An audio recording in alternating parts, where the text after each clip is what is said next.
हम लोग श्रीमद् भागवतम के तीसरे स्कंद के 19वें अध्याय के 10वें श्लोक से आगे पढ़ रहे हैं। 9वें में आपने पढ़ा था मारे गए हो तुम, मतलब पदा सब ना ना ना ना ना ना ना, ना एक मिनट 9वें में नहीं था ये, उससे पहले वाले श्लोक में था। 8वें में था कि वो बोला कि मारे गए हो, उसने गदा चलाई और कहा हतोस्मि, तुम मरे। तो भगवान ने क्या किया, पदा सव्येन ताम साधु भगवान यज्ञ सुकरः लीलया मिशतः शत्रु प्राहरद वातरुंहसम। पदा सव्येन, सव्य मतलब बाएं, बाएं पांव से ताम, ताम मतलब उस गदा को जो फेंक के मारा था ये हिरणाक्ष, साधु अर्थात हे विदुर जी, उसको भगवान यज्ञ शुकर, जो भगवान है यज्ञ शुकर हैं, यज्ञ मूर्ति हैं, शुकर रूप में है, उन्होंने लीलया प्राहरत शत्रु मिशता, शत्रु के देखते देखते, शत्रु हिरणाक्ष के देखते देखते खेल खेल में उसको गिरा दिया। कैसी गदा थी, तो कहते हैं वात रंग हसम, जिसका वेग तूफान की तरह था। तो इस प्रकार भगवान की बात कही गई। अब उसके बाद भगवान बोले, मेरे पीछे बोलिए, आह चायुधमाधत्स्व घटस्व त्वं जिगीषसि। आह चायुधमाधस्त्व घटस्व त्वं जिगीषसि। आह चायुधमाधत्स्व घटस्व त्वं जिगीषसि। आह चायुधमाधत्स्व घटस्व त्वं जिगीषसि। इत्युक्तः स तदा भूयस्ताडयन् व्यनदद्भृशम्। इत्युक्तः स तदा भूयस्ताडयन् व्यनदद्भृशम्। आह चायुधमाधत्स्व घटस्व त्वं जिगीषसि। आह चायुधमाधस्त्व घटस्व त्वं जिगीषसि। इत्युक्तः स तदा भूयस्ताडयन् व्यनदद्भृशम्। इत्युक्तः स तदा भूयस्ताडयन् व्यनदद्भृशम्। आह चायुधमाधत्स्व घटस्व त्वं जिगीषसि। आह चायुधमाधत्स्व घटस्व त्वं जिगीषसि। इत्युक्तः स तदा भूयस्ताडयन् व्यनदद्भृशम्। इत्युक्तः स तदा भूयस्ताडयन् व्यनदद्भृशम्। वॉल्यूम इज लिटिल लो, जरा सा इसको आगे की तरफ कर दीजिएगा, तो गेन बढ़ा दीजिए बस। नहीं, इसका यहाँ से। Is it okay for everyone now? Check कर लीजिए एक बार, ठीक है सबके लिए? ठीक है, ओके। तब भगवान ने कहा, तब का मतलब गदा को गिराने के बाद भगवान ने कहा, तुम अपना शस्त्र उठा लो। अब देखिए, चिढ़ाने के लिए जिस शस्त्र को भगवान ने क्या ट्रीटमेंट दी है, पांव से लात मार दी। अब बताइए, एक विचार कर रहा हूं, कोई थाली रखी भोजन की, कोई लात मार दे उस पर और कोई खा लो, उठा लो उसको, कौन उठाएगा? Please raise hands if you going to do that. तो आप देख लीजिए कि आपका भी, हम सबका भी अहंकार है कि भाई भूखे रह जाएंगे, ऐसे लात मारी हुई थाली तो नहीं उठाएंगे। तो ये भगवान अब युद्ध कर रहे थे ना, प्रेम कर रहे हैं उससे युद्ध कर रहे हैं, लात मारे हैं उस गदा को, और तो वैसे ही अहंकारी है, कितना उससे क्रोध आएगा। उठाएगा नहीं, वो त्रिशूल चलाएगा गदा नहीं उठाएगा। गदा को लात मार दी, फिर कह रहे हैं उठा लो उसको। मीन्स कितना तिरस्कार कर रहे हैं। और मुझे जीतने के इच्छुक हो तो पुनः प्रयत्न करो। स्पष्ट समझा क्या कटाक्ष भगवान का? देख रहे हैं कि पूरे ताकत से मारी और भगवान उसको विफल कर दिए, तो अब उस गदा पर विश्वास कौन करेगा? कहने कोई बात नहीं, फिर से ट्राई करो। इन शब्दों से ललकारे जाने पर असुर ने अपनी गदा भगवान पर तानी और पुनः जोर से गरजा। और इस सीम्स किसने गदा उठा ली? सारी गदा उठाई, लेकिन अब गदा मारता नहीं है, जहां तक मुझे समझ आ रहा है।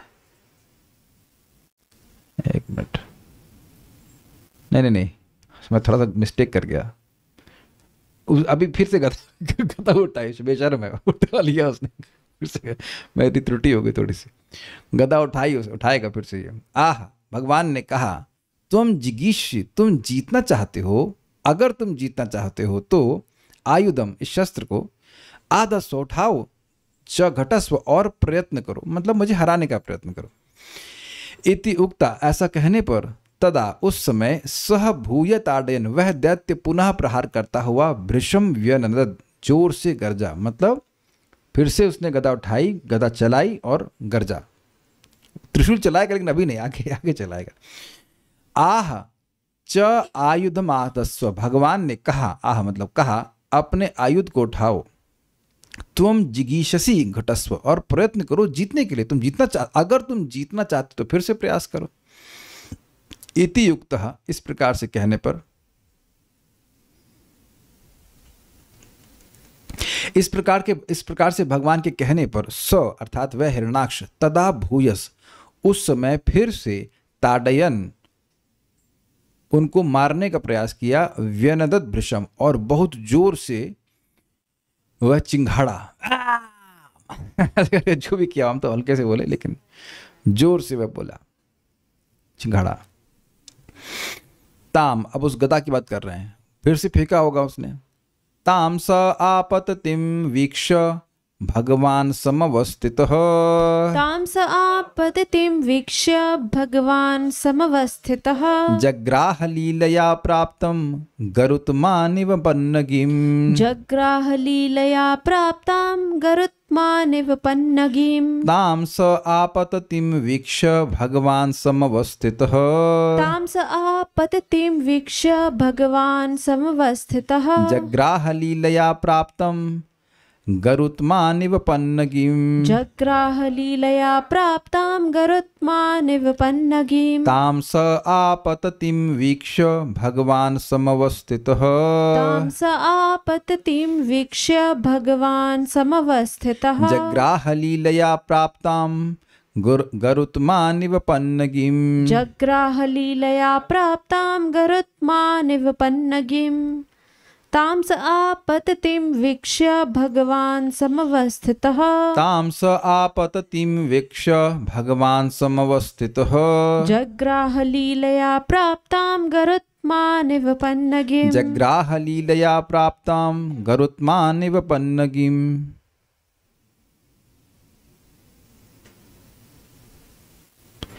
इस प्रकार अपने पुरुषार्थ को व्यर्थ हुआ देखकर, हैं कुछ आगे बढ़ गया, मैं ये बहुत डिस्टर्ब कर रहा है, 1 मिनट रुकिए। हाँ अगले श्लोक पे चला गया, ये है ना। जब भगवान ने गदा को अपनी ओर आते देखा तो वे वहीं पर दृढ़ता पूर्वक खड़े रहे और उसे अनायास यानी बिना किसी प्रयास के उसी प्रकार पकड़ लिया जिस प्रकार पक्षीराज गरुड़ किसी सर्प को पकड़ ले। तो ये प्रसिद्ध बात है कि गरुड़ जी के लिए सर्प को पकड़ना वैसा ही जैसे आप लोग अपने चम्मच से चाउमीन पकड़ लेते हैं। अगर ये उदाहरण ना समझ में आ रहा तो ये तो समझ में आ रहा होगा। चाउमीन खाए आप लोग? खाए चाउमीन बनता है, हाँ। तो कोई दिक्कत होती है अनंत चाउमीन को पकड़ने में? नहीं। तो चाउमीन मैंने एग्जाम्पल क्योंकि चाउमीन थोड़ा सर्प जैसा लगता है, तो चाउमीन पकड़ने में जैसे मान लीजिए कोई दिक्कत नहीं, मुंह में डाल के चबा जाते हैं, तो गरुड़ जी ऐसे कितने ही सर्पों को चबा जाते हैं, उन्हें कोई परिश्रम नहीं होता है। यहाँ तक कि कालिया बहुत नौटंकी कर रहा था।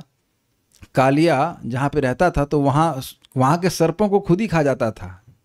तय हुआ था कि गरुड़ जी आएंगे और पहले गरुड़ जी आते तो किसी भी सर्प को पकड़ लेते थे। फिजी की बात कर रहा हूँ, फिजी के पास की घटना है। पहले कालिया वहाँ रहता था तो उसके स्थान परिवर्तन का योग आया He was about to change his place। तो अब गरुड़ जी आते थे तो बहुत से सर्पों को मार के खा जाते थे। कुछ को मारते थे, कुछ को मार के खा लेते ऐसे, मतलब बेचारे शत विशत होकर के रह जाते थे। तो सिस्टम ये हुआ कि एक समय में आएंगे, शायद महीने में एक बार आएंगे, जो भी आएंगे, और एक सर्प उनको खाने के लिए दिया जाएगा, कुछ सर्प जो भी नियत किया गया हो। तो अब ये कालिया इतना अहंकार उसको हो गया था कि ये वो सर्प को खुद खा जाता, सर्पों को खुद ही खा जाता था। सर्प लोग करते हैं ऐसा। और कहता था कि गरुड़ कौन है। तो गरुड़ जी आकर के फिर उसको बहुत डांट, मतलब बहुत उसको प्रताड़ित किए। तो वहां से भागा ये, और भाग करके कालिया हृदय यहाँ वृंदावन में आ गया। Vrindavan can give shelter to all kind of people. Kaliya को भी शरण दिया वृंदावन ने, और वहां पर रह रहा था, जान रहा था कालिया हृदय में गरुड़ जी नहीं आएंगे। तो कहने का आशय यह है कि जब कालिया जैसे सर्प को भी गरुड़ जी हरा दिए आसानी से, तो गरुड़ जी के लिए सर्प को पकड़ना बिल्कुल आसान सी बात है। सर्प अपने आप में बहुत खतरनाक है, इसीलिए उदाहरण दे रहे हैं कि जो गदा थी बहुत खतरनाक थी, लेकिन गरुड़ जी के लिए कुछ कठिन नहीं है उसको पकड़ना। वे भगवान वराह भगवान ने ताम आपतंतिम, उस गदा को अपनी ओर आते हुए वीक्ष देखकर समवस्थितः सम्यक रूप से अवस्थित थे, खड़े हो गए, मतलब निश्चिंत खड़े हो गए, कोई डर नहीं लग रहा था। और प्राप्ताम लीलया, प्राप्ताम मतलब वहीं से का मतलब एग्जैक्टली जहां खड़े थे वहीं, कहीं गए नहीं। कुछ ये बात समझ में नहीं आ रही कि प्राप्ताम कर तो वहीं से का क्या मतलब हुआ। Okay, I may do a prop, किसी को चोट ना लगे। मेरे पास बॉल होती तो मैं बोलता, मान लीजिए बॉल में किसी को फेंकता और आप वहीं खड़े हुए हैं तो आप उसको प्राप्त करते ना।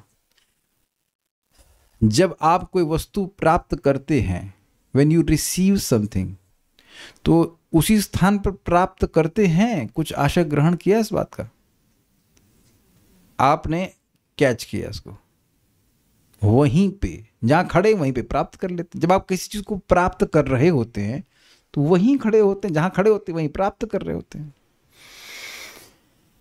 हम तो इसी तरह से समझ पा रहे हैं इसको, नहीं समझ पा रहे हैं। कहीं कोई चीज आप पाए तो वहीं पाते हैं ना, you receive it in that sense. तो भगवान उसको वहीं कैच कर लिए और बोले वर्ल्ड आउट आउट हो गए। तो वहीं से लीलया जग्रहा, खेल खेल में उसे ऐसे पकड़ लिए, इव गरुत्मानम पन्नगिम, जैसे गरुड़ सर्प को पकड़ लेते हैं। किसी भी सर्प को पकड़ लेते हैं, उन्हें कोई कठिनाई नहीं होती है। ताम, उस गदा को, भगवान, वह भगवान वराहदेव, आपततिम वीक्षा, आते हुए देखकर, समवस्थिता, वहीं खड़े रहे, कहीं गए नहीं। और लीलया जग्रहा प्राप्तम, वहीं उन्होंने लीला के द्वारा उसको प्राप्त कर लिया, मतलब स्वीकार कर लिया, पकड़ लिया। अरे इतनी मुश्किल कार्य वो कैसे कर लिया? तो कह रहे हैं गरुत्मान इव पन्नगिम, जैसे गरुड़ जी सर्पों को पकड़ लेते। लेकिन एक इंटरेस्टिंग बात है, अब जो मैं सोच रहा हूं उस पर इंटरेस्टिंग, कि तुलना किस चीज की जा रही है। भाई सर्प गरुड़ जी की तरफ तो नहीं आते हैं, सर्प तो गरुड़ जी को देख के भाग जाएंगे ना। तो किस चीज की तुलना कर रहे हैं? तुलना कर रहे हैं ईज ऑफ एक्शन की। मैं जहां तक समझ रहा हूं, भाई सर्प क्यों गरुड़ जी की तरफ जाएंगे, तो मर जाएगा।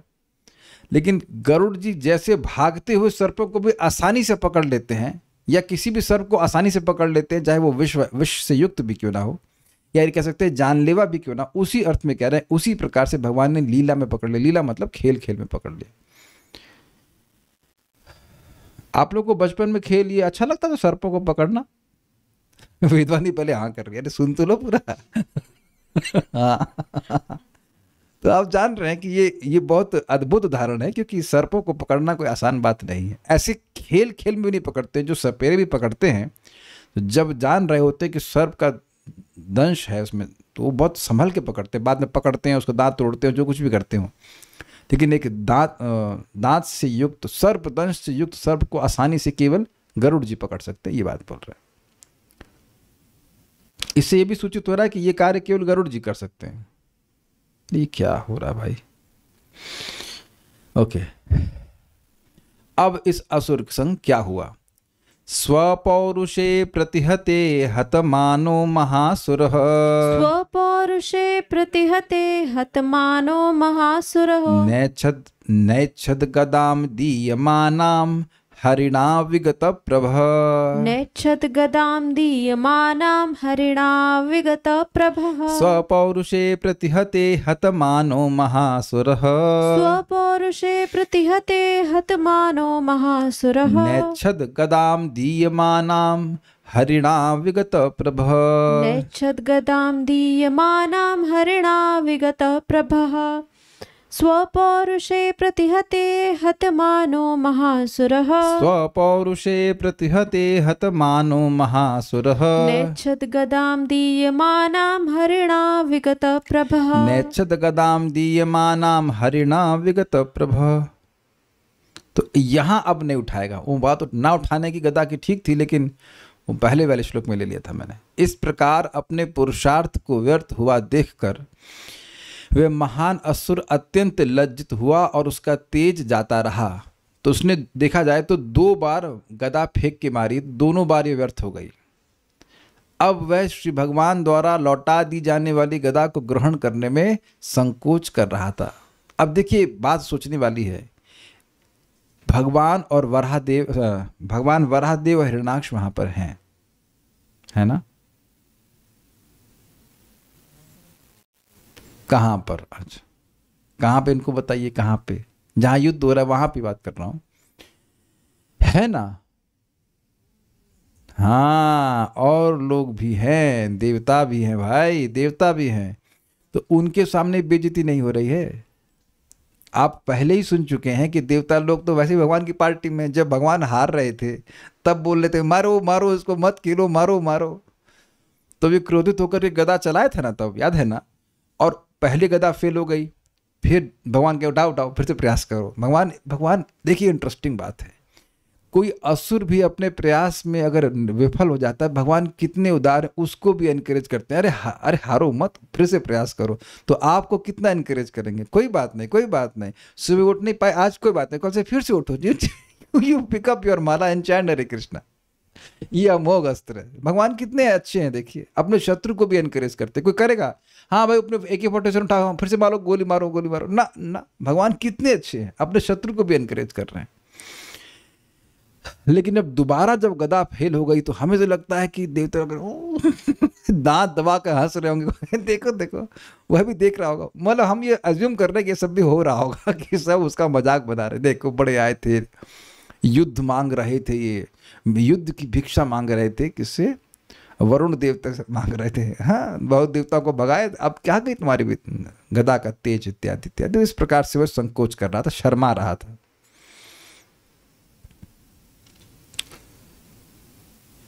अन्वय, स्व पौरुषे, अपने पौरुष या उद्यम को, पौरुष मतलब शक्ति, उद्यम मतलब प्रयास, तो दोनों ही चीजें यहां देखिए। उसने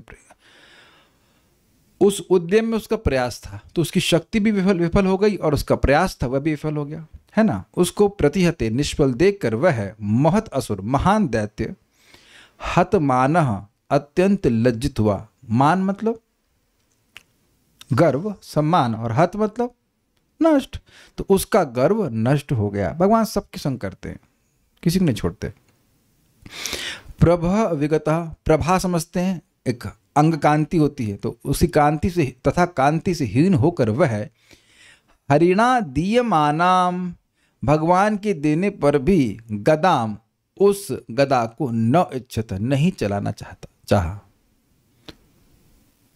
वो नहीं स्वीकार किया उसको। स्व पौरुषे प्रतिहते, अपने पौरुष के व्यर्थ होने पर, हतमानो महासुरा, वह महान असुर, उस महान असुर का गर्व नष्ट हो गया। न अच्छद गदाम दीयमानम, यद्यपि उस गदा को भगवान दे रहे थे, हरि भगवान दे रहे थे, फिर भी वह उसको स्वीकार नहीं करना चाहा। विगत प्रभा, उसकी कांति चली गई थी। क्यों कांति चली गई? लज्जा हो गई। Face is the index of mind, तो मन में वह लज्जा का अनुभव कर रहा था। श्रीधरी, हतमान अर्थात उसका गर्व नष्ट हो गया था, वो मरा नहीं था। अब इसने शुरू किया है अपना नया अस्त्र। तो कल एक बात आ रही थी कि भाई जो गदा गिर गई, ये अस्त्र था, शस्त्र था, तो यहाँ पे अब उसके पास दूसरा अस्त्र भी है जिसके अगेंस्ट सुदर्शन चक्र होगा। अभी तक भगवान ने सुदर्शन चक्र केवल धारण किया है, अभी दिखाया है, चलाया नहीं है। अब इसका प्रयोग करेंगे, मेरे पीछे बोलिए। जग्राहा त्रिशिखम शूलम ज्वलज्वलनोपुलम, ज्वलन लोलुपम। जग्राहा त्रिशिखम शूलम ज्वलज्वलनलोलुपम, जग्राह त्रिशिखं शूलं ज्वलज्वलनलोलुपम्, यज्ञाय धृतरूपाय विप्रायाभिचरन् यथा, यज्ञाय धृतरूपाय विप्रायाभिचरन् यथा। जग्राहा त्रिशिखं शूलं ज्वलज्वलनलोलुपम् जग्राह त्रिशिखं शूलं ज्वलज्वलनलोलुपम् यज्ञाय धृतरूपाय विप्रायाभिचरन् यथा यज्ञाय धृतरूपाय विप्रायाभिचरन् यथा जग्राह त्रिशिखं शूलं ज्वलज्वलनलोलुपम् जग्राह त्रिशिखं शूलं ज्वलज्वलनलोलुपम् यज्ञाय धृतरूपाय विप्रायाभिचरन् यथा यज्ञाय धृतरूपाय विप्रायाभिचरन् यथा बोलिए जग्राह त्रिशिखं शूलं ज्वलज्वलनलोलुपम् जग्राह त्रिशिखं शूलं ज्वलज्वलनलोलुपम् यज्ञाय धृतरूपाय विप्रायाभिचरन् यथा यज्ञाय धृतरूपाय विप्रायाभिचरन् यथा। जब उसने प्रज्वलित अग्नि के समान लपलपाता त्रिशूल निकाला और समस्त यज्ञों के भोक्ता भगवान पर फेंका, जिस प्रकार कोई व्यक्ति किसी पवित्र ब्राह्मण पर दुर्भावनावश अपनी तपस्या का प्रयोग करे।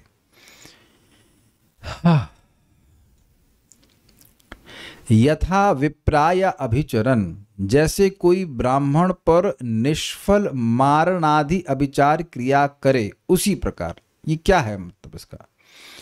कोई ब्राह्मण है, वह तेज से युक्त है, अच्छा भक्त है, तो उसको कोई अभिचरण, अभिचार समझते हैं आप? हम बड़े जोर से बोलने अभ्यास है कुछ आपको क्या? जानते हैं, यू नो एस्ट्रोलॉजी में होता है। अच्छा, हाँ, यस, यू नो इट। तो ये कह रहे अभिचार दोष एक एस्ट्रोलॉजी में होता है, और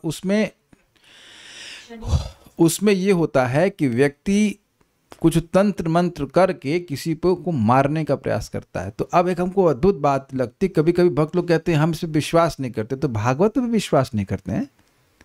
कितने लोग भागवत पे विश्वास नहीं करते हैं? तो आपके सामने श्लोक है ना, शब्द है अभिचरण, ये भी एक विद्या होती है। कभी कभी किसी को कुछ खिला देते हैं या कुछ भी मंत्र कर देते हैं उसका, तो अब उससे व्यक्ति मर ही जाता है, मतलब उसको इलाज नहीं होता उसका। कभी किसी पे ऐसी समस्या हो तो एक इसका सिम्टम है, हम बता देते हैं, हम तो बहुत बार देखे हैं सब, कि आपको मतलब उस व्यक्ति के ऊपर दवा काम नहीं करेगी। वो डॉक्टर को दिखाते दिखाते आप थक जाएंगे, लेकिन वो बीमारी का इलाज ही नहीं होगा। तो ये सब चीज़ें की जाती हैं, हम तो अनुभव किए हैं सब चीज़ों को। इस प्रकार से लोग, हम करने का अनुभव नहीं है, लेकिन होने का, और इस प्रकार से लोग प्रयास करते हैं कि कोई व्यक्ति मर जाए, परेशान हो जाए। ऐसे नहीं कि वो तुरंत, अगर बहुत शक्तिशाली होगा तो मार भी देगा, जैसे कि उन्हें कृत्या उत्पन्न करी थी किसके लिए? अमरीश महाराज के लिए, दुर्वासा मुनि ने करी थी। वो भी सब अभिचार में आता है। तो ये एक सिद्धांत है कि कोई व्यक्ति किसी शुद्ध भक्त या ब्राह्मण के प्रति ऐसा कार्य करता है तो उस पर वह कार्य नहीं करता, बल्कि वह एनर्जी उसी को नष्ट करती है। ये आगे भी आप सुनने वाले हैं नवें स्कंद में भी। तो ये कह रहे हैं कि सिद्धांत है कि महान ब्राह्मण है, भक्त है, उस पर कोई मारने का प्रयास करे इस तंत्र मंत्र के द्वारा, तो वह निष्फल हो जाता है।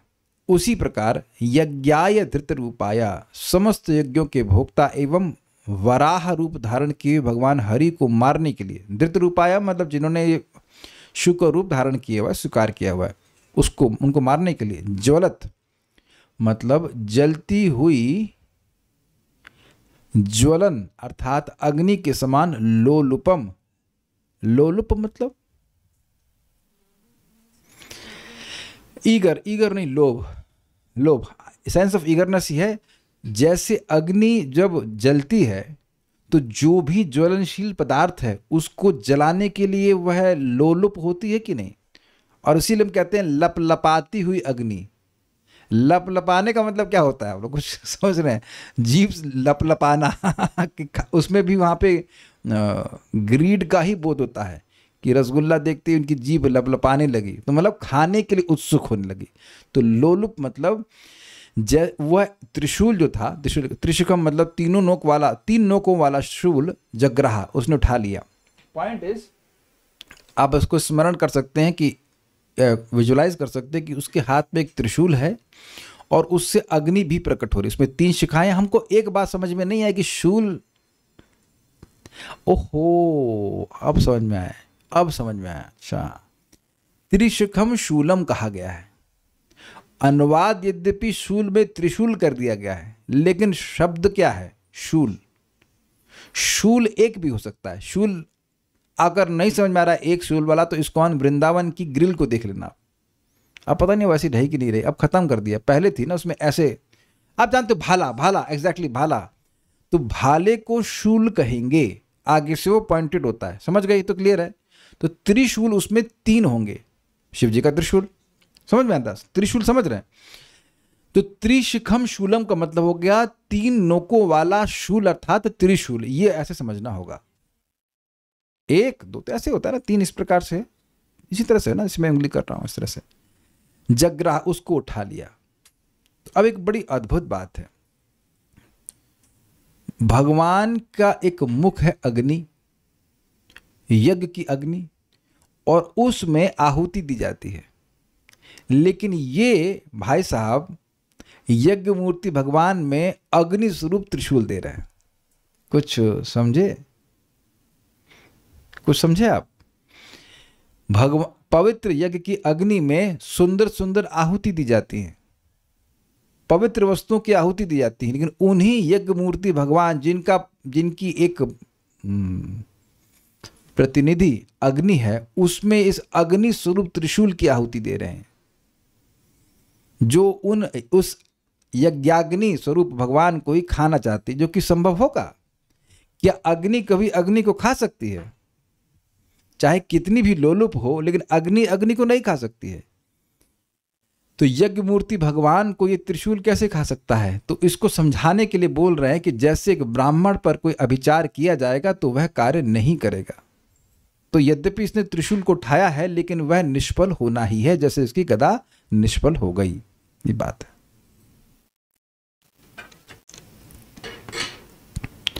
जग्राहा, उसने उठाया। क्या उठाया? त्रिशिखम शूलम, एक त्रिशूल उठाया। कैसा वो था? ज्वलन लोलुपम, वह एक अग्नि के समान था, जो प्रज्वलित अग्नि थी और 3 दिशाओं को खाने वाली थी। जैसे अग्नि उसके आसपास के क्षेत्र को खाती है, जैसे अभी कहीं इजराइल वगैरह में आग लगी हुई है, और अभी कुछ समय पहले ऑस्ट्रेलिया में भी आग लगी थी, मैंने सुना, जो क्या कहते हैं फॉरेस्ट फायर। तो जितने भी आसपास का क्षेत्र उसे खाती जाती है, इसको संतुष्टि नहीं होती है। अग्नि ऐसे नहीं कहती चलो भाई हमने 1 किलोमीटर खा लिया हम शांत हो जाएंगे, नहीं, वो खाती जाती है। तो ऐसा लग रहा था कि वो त्रिशूल 3 दिशाओं को, 3 क्यों 4 दिशाओं को खा जाएगा अपनी अग्नि से। तो ऐसे उसने त्रिशूल को ग्रहण किया। ध्यान दीजिएगा कि त्रिशूल में अग्नि भी प्रकट हो रही थी, सिंपल त्रिशूल नहीं था। उसको यज्ञाय धृत रूपाया, जो यज्ञ स्वरूप हैं और जो वराह का स्वरूप धारण किए, उनको मारने के लिए उसने ग्रहण किया।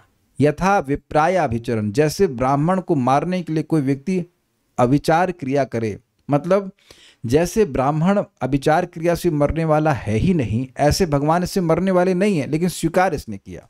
इससे 2 आशय और भी हैं। कोई ब्राह्मण को मारने के लिए अभिचार कर रहा है, तो क्या वो अच्छा व्यक्ति है? तो अच्छा व्यक्ति नहीं होने की उपमा भी दी जा रही है। ब्राह्मण मतलब एकदम सुंदर स्वभाव वाला व्यक्ति, शांत स्वभाव वाला व्यक्ति, जो किसी का अहित नहीं करे। यस, तो जो ऐसे व्यक्ति को मारने का किसी भी तरह से प्रयास करेगा, क्या वह व्यक्ति अच्छा कहलाएगा?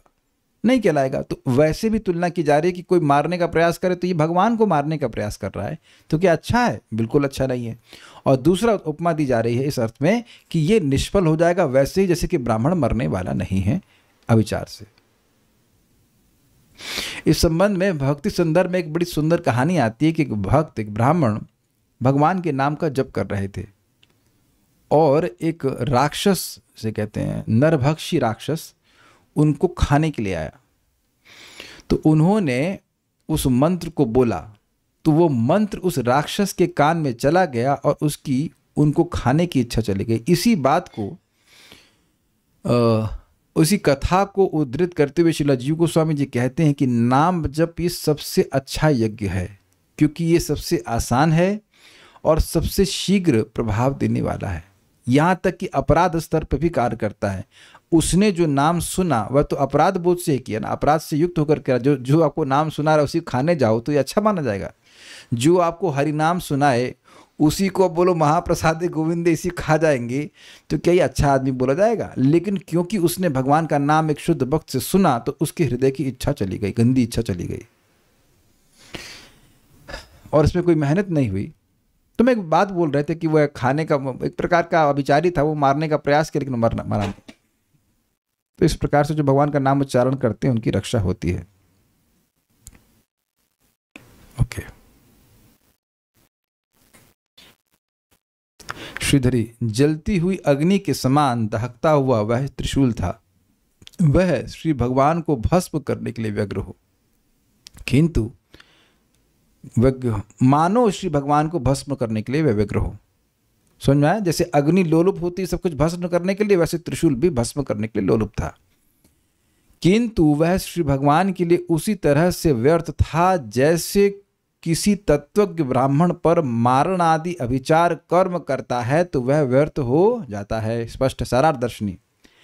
ज्वलत ज्वलन लोलुपम, ज्वलत का अर्थ है ज्वाला से युक्त, ज्वलन यानी अग्नि, उसके समान लोलुपम अर्थात लोभी, अर्थात जो निगलने या संहार करने के लिए अत्यंत लालायित हो, ऐसा वह त्रिशक अर्थात 3 नोकों वाला त्रिशूल था। मतलब वह त्रिशूल बिल्कुल मारने के लिए उत्सुक था। यज्ञाय अर्थात मूर्तिमान यज्ञ को ही, अर्थात यज्ञ स्वरूप वराह रूपी भगवान को मारने के लिए वह उठाया गया था। यहाँ अत्यंत अनुचितता को दिखाने के लिए उदाहरण दिया गया है कि विप्रायाभिचरण यथा, अर्थात जैसे कोई अधर्मी व्यक्ति वेद को जानने वाले ब्राह्मण को मारने के लिए मारण आदि प्रयोग करता है और वह जैसे निष्फल होता है, उसी प्रकार यहाँ भी हिरण्याक्ष द्वारा प्रयोग किया गया शूल निष्फल ही होगा, यही संकेत दिया गया है। स्पष्ट है? कोई कठिनाई नहीं समझने में? इजी। आखिरी श्लोक। तदोजसा दैत्य महाभटार्पितम चकास दंतः ख उदीर्ण दीधति। तदोजसा दैत्य महाभटार्पितम चकासदन्तः ख उदीर्ण दीधिति। चक्रेण चिच्छेद निशात नेमिना हरिर्यथा तार्क्ष पतत्र मुज्झितम। चक्रेण चिच्छेद निशातम, चक्रेण चिच्छेद निशात नेमिना हरिर्यथा तार्क्ष पतत्र मुज्झितम। एक भक्त पूछ रहे हैं कि व्यग्र का क्या तात्पर्य है? व्यग्र मतलब व्याकुल, ईगर। फिर से पढ़ते हैं। तदोजसा दैत्य महाभटार्पितम चकास दंतः ख उदीर्ण दीधति। तदोजसा दैत्य महाभटार्पितम चकास दंतः ख उदीर्ण दीधिति। चक्रेण चिच्छेद निशात नेमिना हरिर्यथा तार्क्ष पतत्र मुज्झितम। चक्रेण चिच्छेद निशात नेमिना हरिर्यथा तार्क्ष पतत्र मुज्झितम। तदोजसा दैत्य महाभटार्पितम चकास दंतः ख उदीर्ण दीधति। तदोजसा दैत्य महाभटार्पितम चकास दंतः ख उदीर्ण दीधिति। चक्रेण चिच्छेद निशात नेमिना हरिर्यथा तार्क्ष पतत्र मुज्झितम। चक्रेण चिच्छेद निशात नेमिना हरिर्यथा तार्क्ष पतत्र मुज्झितम।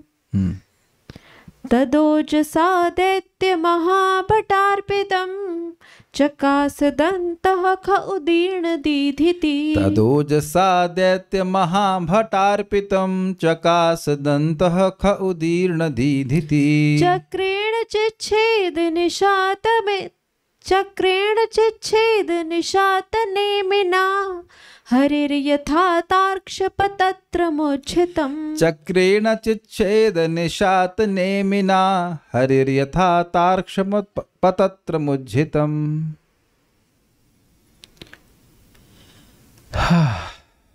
अनुवाद।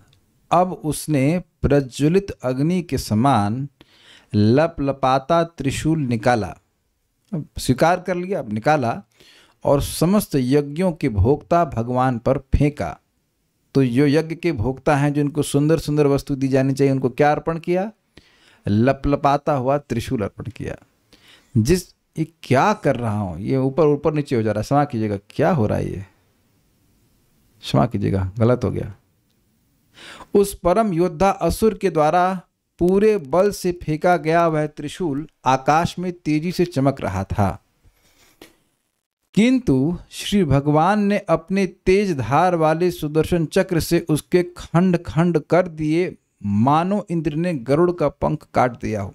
तो अब आप ये समझे कि सुदर्शन चक्र का प्रयोग असुर की गर्दन पर नहीं हुआ। सुदर्शन चक्र का प्रयोग भगवान ने किस लिए किया? उस त्रिशूल को खंड खंड कर देने के लिए किया, जिस त्रिशूल का उपयोग उसने भगवान को मारने के लिए किया था। तो भगवान गलती नहीं कर रहे हैं, भगवान निहत्थे योद्धा पर अस्त्र नहीं चला रहे हैं। Is it all right? वो एक ऑब्जेक्शन हुआ था कि अरे भाई इसके पास तो गदा गिर गई है, चक्र ले रहे हैं, गलती कर रहे हैं। नहीं नहीं, यहां भी इसने पहले मारा है, तब भगवान चक्र चलाए। महाभट अर्थात परम योद्धा दैत्य, दैत्य मतलब दैत्य हिरण्याक्ष के द्वारा ओजसा, ओज मतलब होता है शरीर की शक्ति, तो अपनी सारी शक्ति से ओजसा, अपनी शक्ति से अर्पितम फेंके गए। अब अर्पित का मतलब ये नहीं कि प्रेम से दे रहा हूं, ये लीजिए त्रिशूल ऐसा नहीं, उसने फेंका कस के। अंतः खे चकासत, खे मतलब आकाश, अंतः मतलब मध्य में, आकाश के बीच में, यानी कि वो जब फेंका तो महाभारत वाला सीन याद आ रहा है आप लोगों को? वो वायवस्त्र, अग्निअस्त्र, वो कुछ समय तक आकाश में रहता है, फिर जाके हिट करता है ना। तो वही बीच वाली अवस्थिति को बता रहे हैं कि बीच में वह एकदम अग्नि के समान दिख रहा था आकाश में। चकासत मतलब चमकता हुआ, और उदीर्ण दधीति, उदीर्ण मतलब अत्यधिक बढ़ा हुआ, और दिदिति मतलब प्रकाश जिसका था, मतलब अग्नि के समान था और उसका प्रकाश बढ़ता जा रहा था और प्रकाश होता जा रहा था। भाई इसको समझने में कठिनाई नहीं है। सूर्य को आप देखते हैं, सूर्य उदित होता है तो कुछ प्रकाश होता है, लेकिन जैसे जैसे बढ़ता जाता है उसका प्रकाश एटलीस्ट हम लोगों को बढ़ता हुआ दिखता है। तो उसी प्रकार से इसने हाथ में पकड़ा तो कुछ प्रकाश था, लेकिन जब छोड़ा तो वो और प्रकाश करता हुआ प्रकट हुआ। समझ में आ गया? ठीक है। तद उस त्रिशूल को हरि निशात नेमिना, भगवान वराहदेव ने, निशात मतलब तीखी, नेमिना मतलब धार वाले, जो उसके जो चक्र का जो सर्कुलर पार्ट है उसमें बहुत तीखी धार होती है, उसको बात कर रहे हैं। चक्रेणा, उस सुदर्शन चक्र से चिच्छेदा, काट दिया। किसको काट दिया? किसको काटा? त्रिशूल को काटा। यथा तार्क्ष उज्जुतम पतत्रम। कोई कहेगा कि अरे त्रिशूल को काट दिया, त्रिशूल तो लोहे का बना होगा ना, मतलब एटलीस्ट वी अंडरस्टैंड कि वो लोहे, जरूरी नहीं कि लोहे का बना हो, लेकिन कुछ स्ट्रांग मटेरियल का बना होगा। कोई लोहे की वस्तु हवा में फेंकी जाए बड़े वेग से, उसको आप अपने चक्र से फेंक, अपना मतलब वो चक्र फेंका गया, उसको वहीं काट देगा तो आश्चर्य होगा ना कि तो बड़ा परिश्रम हुआ होगा, वहीं हवा में रोक देना ऐसा। तो कह रहे हैं यथा तार्क्ष, जैसे इंद्र ने तार्क्ष अर्थात गरुड़ के, तार्क्ष क्यों कह रहे हैं इनको भूल रहा हूं मैं, एनीवेज विंता के पुत्र हैं, बट एनीवेज तार्क्ष जो है गरुड़ जी का नाम है, उनके उज्जतम पतत्रम छोड़े गए पंख को काट दिया था। हुआ क्या था? गरुड़ जी एक बार अमृत लेने के लिए गए थे स्वर्ग। अपनी माँ विंता को चीटिंग करके कद्रु ने, जो कि सर्पों की माँ है, उसने अपना दासी बना लिया था। उस पर भी लंबी कथा है, लेकिन अभी उस कथा को हम नहीं बता रहे हैं। तो कद्रु और विनता ये कश्यप मुनि की 13 पत्नियों में से 2 पत्नियां हैं, सपत्नी कहते हैं, सौत। तो ये एक शर्त लगाई और चीटिंग करके कद्रु ने जीत लिया था। जैसे हम बता ही दे रहे हैं, कथा ये थी कि एक घोड़ा वो दूर से देखी, और घोड़ा था वो सफ़ेद, उसकी पूंछ भी सफ़ेद थी। तो दोनों के बीच में ये शर्त लगी कि ये घोड़े की पूंछ काली है, जो कि दिख रहा सफ़ेद है। तो कहते हैं अच्छा, कद्रु ने कहा कि इसमें कुछ काला बाल भी है, और विंता ने कहा कि नहीं, ये पूंछ पूरी तरह से सफ़ेद है। समझ रहे हैं? तो अब कहा कि अच्छा ठीक है, अगर तुम हारी तो मैं तुम्हारी दासी बनूंगी। दोनों में आपस में इस प्रकार से शर्त लग गई। तो कद्रू ने चीटिंग ये करी, कद्रू क्योंकि सर्पों की माँ है, तो कुछ सर्पों को बोला जा करके इसकी पूंछ में घुस जाओ। अब सर्प घुस गए वहां पे, तो कुछ काला काला दिख रहा होगा। तो विंता को भी लगा हाँ हाँ ये तो सही है, हम तो गलती हो गई, ये तो वाइट नहीं है पूंछ घोड़े की, ये काला है इसमें। तो कह ठीक है, हम आपकी दासी बन जाती हैं। और विंता के एकमात्र पुत्र हैं गरुड़ जी। तो अब गरुड़ जी अरुण, मुझे नहीं पता, हमको नहीं पता। गरुड़ है, अरुण का हमको पता नहीं। अरुण भी होंगे, हो सकता है अरुण भी, हमको नहीं पता उसके बारे में, लेकिन गरुड़ जी तो हैं। अब हमको तो ये जानकारी है कि गरुड़ जी अभी तक, हो सकता है गरुड़ जी हो आगे, हमको नहीं पता अरुण का। अरुण का पता नहीं, गरुड़ का पता है। तो हम अपने मन से कुछ नहीं बोलेंगे, होगा अरुण होंगे, हैं तो होंगे, ठीक है, कोई दिक्कत नहीं। 2 बच्चे थे, लेकिन अभी यहाँ पर कथा में गरुड़ जी हैं। 2 छोटे होंगे और बाद में पैदा होंगे। We have no idea, but Garuda ji तो है। जो कथा में था, जो हमने कथा सुनी वहाँ पे गरुड़ जी थे। तो गरुड़ जी भी अब दास बन गए, तो उनको सर्पों को अपने ऊपर ढो करके लेके जाना पड़ता था। तो बड़े मजे हो रहे थे उन लोग के। तो अब गरुड़ जी पूछे अपनी सौतेली माँ से कि मेरी माँ को दासित्व से कैसे मुक्ति मिलेगी। तो कह रहे कि हमारे लिए अमृत क्या जा, बच्चों के लिए, सर्पों के लिए, सर्पों के लिए अमृत, खुद विष नहीं त्यागेंगे और अमृत पीकर के अमर हो जाएंगे। सोचिए कितना फजीता हो जाता।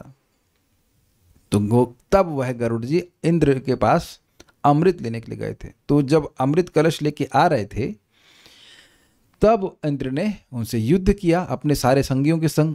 तो वहां पर इंद्र ने वज्र चलाया, और वज्र बना है भगवान की शक्ति से, भगवान विष्णु की शक्ति से। तो क्योंकि वज्र अमोघ है, इसलिए उसका सम्मान करने के लिए गरुड़ जी ने अपना एक पंख समझ लीजिए, पंख मतलब पूरा पंख नहीं, जैसे आपने यहाँ पे कौवे के पंख देखे होंगे उड़ते हुए, तो उस प्रकार से एक पंख को छोड़ दिए कि भाई इसको तुम डिस्ट्रॉय कर लो। तो अब उस पंख को नष्ट करने में क्या मेहनत होगी वज्र को? कोई मेहनत नहीं होगी। तो थोड़ा जो एनालॉजी समझिए उसके बात को। गरुड़ जी ने पत्र अपना पंख छोड़ा, तो उस पंख से इंद्र का क्या होना है? कुछ नुकसान नहीं होना, ठीक। और उस पंख को काटने में वज्र को क्या परिश्रम होना है? कोई परिश्रम नहीं होना। उसी प्रकार से त्रिशूल जो ये छोड़े हैं भाई साहब, हिरणाक्ष, ये भगवान क्या कर सकता है? कुछ नहीं कर सकता है। और त्रिशूल को काटने में सुदर्शन चक्र को क्या मेहनत होनी है? कोई मेहनत नहीं होनी है। समझ में आ गया? बिल्कुल सही। ये जो उदाहरण देते हैं ना ये मैत्री मुनि, ये बड़ा मजेदार लगता है। कितना सोच के दे रहे हैं ना, उससे बिल्कुल समझ में आ जाएगा कि वही कोई कहे कि हमें कौवे का पंख तोड़ दिए, तो उसमें कोई बड़ा पुरुषार्थ तो नहीं माना जाएगा। तो सुदर्शन चक्र के लिए इस त्रिशूल को खत्म करना आकाश में ही वैसे ही आसान है था जैसे वज्र के लिए गरुड़ जी के द्वारा त्यक्त एक पंख को तोड़ना, खत्म करना, नष्ट भ्रष्ट करना आसान था। समझ में आ गया सबको? इजी है। तो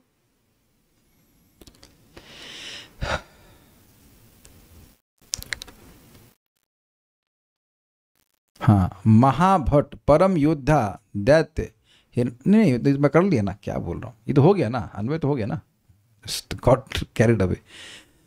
तद उस त्रिशूल को ओजसा, जो पूरी शक्ति के साथ दैत्य महाभटार्पितम, महान योद्धा उस दैत्य हिरणाक्ष के द्वारा अर्पित किया गया था। भगवान को अर्पित मतलब फेंका गया था। चकासत, और जो है प्रकाशित हो रहा था। अंतःखे, अंतःखे मतलब जो आकाश में खूब प्रकाशित था। और उदीर्ण धीधति, उसका प्रकाश सर्वत्र फैल रहा था।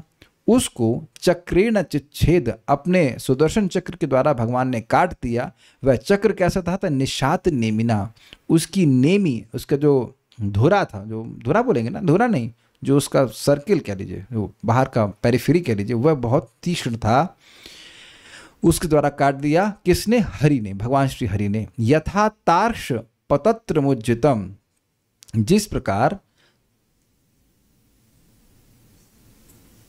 तार्क्ष पत्रम उज्जितम, गरुड़ जी के द्वारा जो अपने पंख को त्याग दिया गया था उसको इंद्र ने काट दिया था वज्र के द्वारा।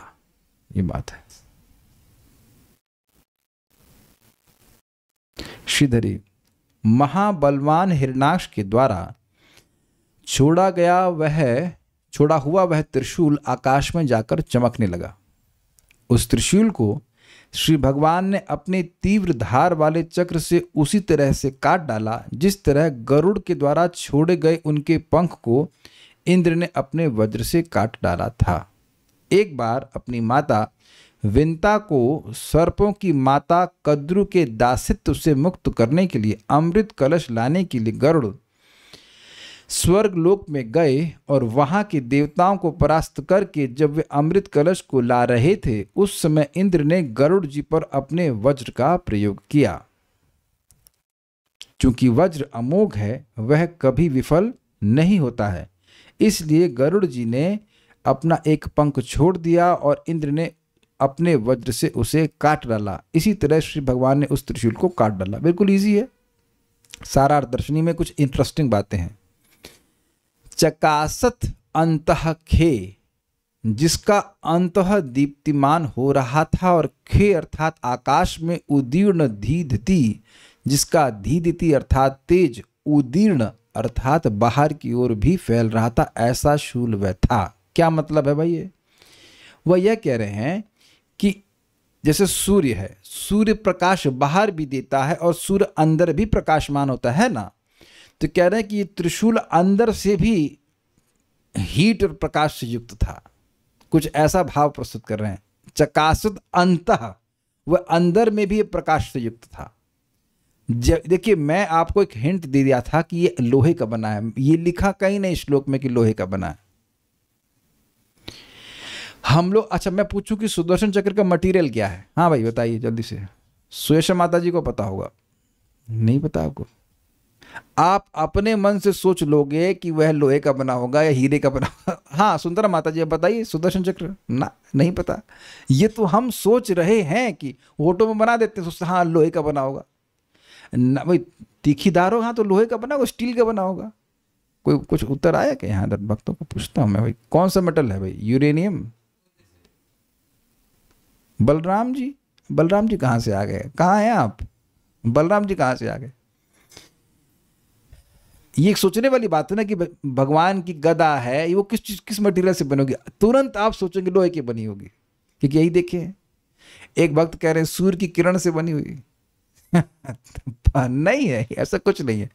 लेकिन जो भी वो प्रकाशमान था। कुछ ऐसा भी आप देख सकते हैं। बल्ब तो समझ में आ रहा है ना, बल्ब अंदर भी प्रकाशमान होता है और बाहर भी प्रकाश देता है। वो है फिलामेंट ही, लेकिन फिलामेंट ही पूरा वो अब प्रकाशित हो जाता है कि नहीं? तो ऐसे अर्थ में कह रहे हैं कि ऐसा नहीं है कि केवल बाहर प्रकाश दे रहा था, उसके अंदर भी प्रकाश था और उसका प्रकाश पूरे आकाश में भी फैल रहा था। ये समझ में आ गया? ये एक अर्थ है। दूसरा अर्थ क्या है भाई? हाँ, अथवा जिसका प्रकाश अंतः खे, यानी आकाश के भीतर प्रज्वलित हो रहा है, ऐसा शूल। तो ये तो स्पष्ट है, सामान्य अर्थ था। निशीत नेमिना अर्थात तीव्र धार वाले चक्र द्वारा हरि यथा, जैसे देवराज इंद्र ने गरुड़ के त्यागे हुए पंख को काटा था, वैसे ही भगवान ने उस शूल को छिन्न भिन्न कर दिया। प्राचीन काल में गरुड़ जब देवताओं को पराजित कर अमृत कलश लेकर जा रहे थे, तो तब देवराज इंद्र ने उन पर वज्र प्रहार किया। उस समय इंद्र द्वारा छोड़े गए वज्र की अचूकता बनाए रखने के लिए गरुड़ ने अपना एक पंख त्याग दिया था। इंद्र ने उसी त्यागे हुए पंख को वज्र से काटा था और कटा हुआ पंख आकाश में प्रज्वलित होकर जैसा प्रकाशित हो रहा था, उसी प्रकार आकाश में प्रकाशित वह शूल भी दिखाई दे रहा था। यही संबंध यहाँ जोड़ा गया है। अब ये बात ध्यान देने वाली बात है। आपको लगेगा सेम बात है, सेम बात नहीं है। लास्ट में उन्होंने कुछ एक्स्ट्रा बात बोली है। क्या बात बोली है? जैसे वो जो गरुड़ जी ने पंख छोड़ा वह भी प्रकाशित हो रहा था, वह भी अर्थ यहाँ पे जोड़ रहे हैं। केवल काटने के अर्थ में नहीं ले रहे हैं। गरुड़ जी का जो पंख है वह भी चमक रहा था, और जब भगवान, क्षमा कीजिएगा, जब वज्र के द्वारा उसे काटा गया तो वह छिन्न भिन्न होने के बाद भी प्रकाशित हो रहा था। तो देखिए, आपको लगेगा कि वही कमेंट्री वो नहीं है, कुछ स्पेशल बात है। तो यानी कि वह त्रिशूल जब छोड़ा गया तब तो चमक ही रहा था, और जब उसे काटा गया सुदर्शन चक्र के द्वारा, तब भी वह छिन्न भिन्न होने के बाद भी चमक रहा था। उसके स्प्लिंटर समझते हैं, स्प्लिंटर समझते हैं आप लोग, कोई बम फोड़ते हैं तो उसके स्प्लिंटर ऐसे जगह जगह जाते हैं, तो वह भी एकदम अग्नि से युक्त था। तो वह जो त्रिशूल कटा है वह भी कटने के बाद भी प्रकाशमान है। यह संबंध यहां जोड़ रहे हैं। देखिए ये बात इसलिए यथा वाला एग्जाम्पल दे रहे हैं क्योंकि अब इंद्र ने जब प्रहार किया तो लोगों ने उस बात को सुना तो है एटलीस्ट कि भाई हुआ क्या था वहां पर। इंद्र ने जब गरुड़ जी के पक्ष को काटा तो क्या हुआ वो सामान्य लोग जानते हैं, यानी कि विदुर जी भी जानते हैं, मैत्रेय मुनि विदुर जी को सुना रहे हैं, तो वो बात जानते हैं, उसलिए उस दृष्टांत को दे करके समझा रहे हैं कैसे वह त्रिशूल कटा। ठीक है, और ये बात भी समझ लेना होगा कि वह जो पंख था वो इंद्र का कुछ कर नहीं पाया, वो ना ही उन्हें कुछ करने के लिए फेंका भी था लेकिन कुछ कर नहीं पाया। उसी प्रकार से त्रिशूल भी कुछ भगवान का कर नहीं पाया। तात्पर्य यहाँ पर आए हुए गरुड़ और इंद्र का प्रसंग इस प्रकार है।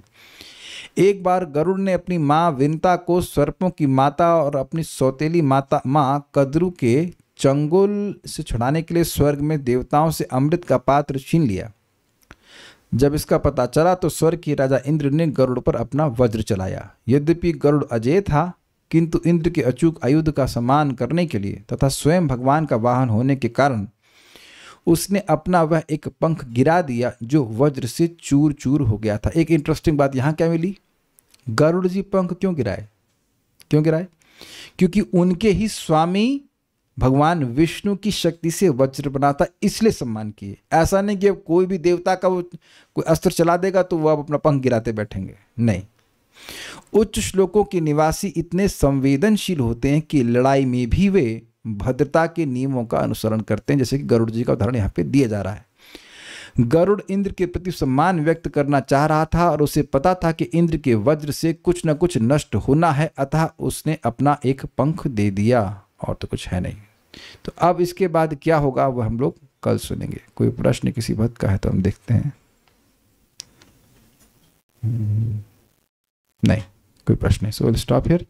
श्रीमद् भागवतम की जय, श्रील प्रभुपाद की जय, निताई गौर प्रेमानंदे।